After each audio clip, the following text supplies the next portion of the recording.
Welcome back, everyone. Lima Attorney Jerry Pitts is back with us today. We're going to take a walk back through history because this was all new to me. I'd never heard of that. Of course, this is probably not something they're going to teach in the classroom anyway.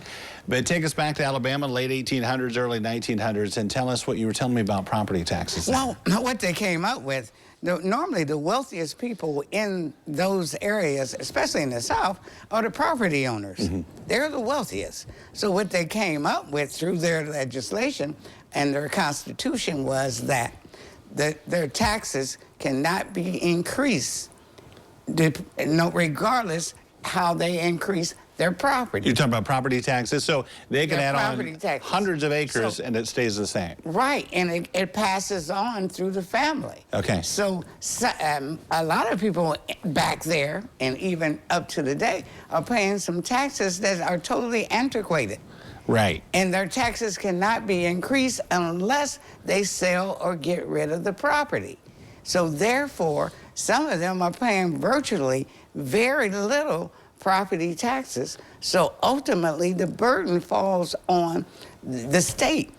And the poor, without the property taxes, the poor can't pay any because they virtually don't have any property. So this only applies, though, to people that bought property, their families bought property, let's say way 1900. Back. But if they go in today and they bought a spread somewhere, property taxes would be normal, I'm assuming. The taxes would be at that point when they bought the property. Yeah. But at the same time, you got to understand, their property taxes on that property virtually won't be that great because it hasn't virtually not increased. Yeah, and you mentioned the problem is the state, when you have schools depending on that property tax, it's simply not there, and all of a sudden the state's having to take care of schools and that kind of thing, especially in some of the poorer what districts. happens is that is passed now to the courts. Yeah. So which used to be that you didn't have to pay to be on probation. In Alabama, you got to pay to be on probation. That's a double whammy, right? The privilege of being on probation. I got to show up and talk to you whenever you want me to. I got to pay you to do that. So the state, through the courts, has said, okay, we got to raise this money somewhere, so we're doing it through fines and that. Fines and costs, and also, which it was interesting, and it was in the New York Times.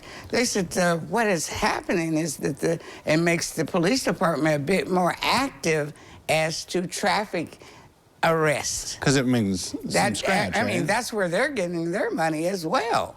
Yeah. So what bothers me is that they have put like 900 amendments to this bill, but what this bill says, it can never be revoked. See, I was going to ask you about that. You can amend all you want, but how about a bill that can never be even if you went to, I wonder, even if you went to the voters, but maybe in certain areas, if you went to the voters, they wouldn't revoke it. Well, number one, the legislator's going to have to put it back on the books. So who are taking care of the legislator but the wealthy? Wow. So they don't want it on the books. Yeah. And furthermore, what really bothers me is that the facts of the schools are so disproportionate in that in the southern parts or in the least wealthy parts, that kids have to bring toilet paper of their own to the school, where the school cannot even afford that paper, anything. The wealthy school districts are staying wealthy. And staying as they are. Yeah.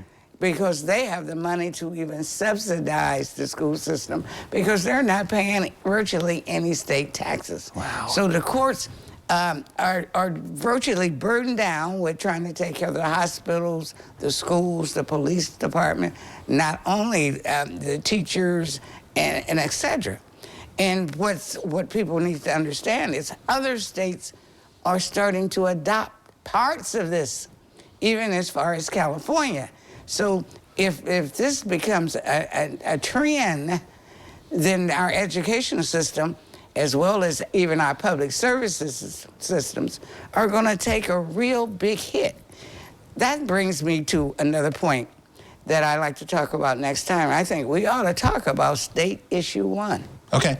And that talks about bail and bonds, but we need to understand in Alabama, those bails and bonds are being virtually subsidized by the poor, whereas the wealthy's bails and bonds are very small compared. State Issue 1. We'll take it up next time then. All right, thanks, Jerry. Appreciate Thanks for having me.